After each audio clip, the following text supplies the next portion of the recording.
Madame la Première ministre, ce 1er mai, 2,3 millions de manifestants vous ont dit dans la rue leur opposition à la réforme des retraites.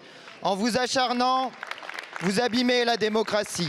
Vous abîmez la démocratie en utilisant les outils les plus autoritaires de la Ve République. Vous abîmez la démocratie en bafouant la Constitution qui dit que la République, c'est le gouvernement du peuple par le peuple et pour le peuple. Vous abîmez la démocratie en utilisant la police, non pour garantir le droit à manifester, mais pour le réprimer. Votre bilan, c'est la violence. Ça suffit. Policiers brûlés, journalistes frappés, manifestants mutilés. Les coupables, c'est vous. Nous apportons notre soutien à tous les blessés.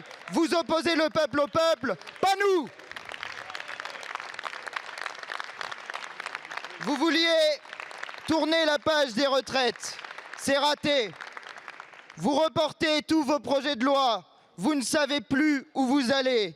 Et d'ailleurs, où que ce soit, les casseroles vous accompagnent. Vous ne pouvez plus gouverner. La crise est maintenant politique. La Ve République permet d'agir sans le peuple et contre lui, elle n'est plus légitime. En bafouant ses principes républicains, vous accélérez sa chute et la vôtre. Alors oui, à bas Macron et la mauvaise République, vive la Constituante et la 6e République. Ici, c'est la France, celle d'un peuple insoumis, dont la nation s'est fondée par une révolution.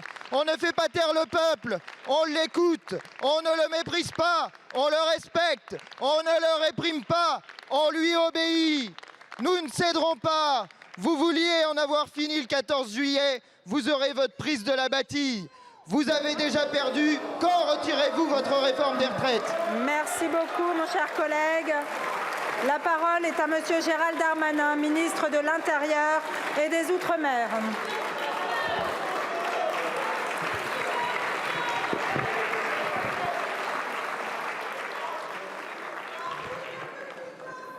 Merci Madame la Présidente, Mesdames et Messieurs les députés. Monsieur le député Léaumont, pardon si je ne suis pas forcément l'interlocuteur que vous auriez souhaité, mais j'avoue que je n'ai pas tout compris de votre question, sauf que vous n'étiez pas content et que vous n'aimiez toujours pas la police. Monsieur le député, je regrette très sincèrement, monsieur le député, que pour la première question au gouvernement, après des violences absolument inacceptables qui ont blessé 405 policiers et gendarmes hier, dont un policier qui aurait pu, comme chacun a vu à sa télévision, mourir parce qu'on envoie un cocktail Molotov sur sa tête et qu'il est brûlé au 2e degré, que vous n'ayez pas un mot pour eux, Votre bilan, c'est la violence. Ça suffit. Policiers brûlés, journalistes frappés, manifestants mutilés. Les coupables, c'est vous.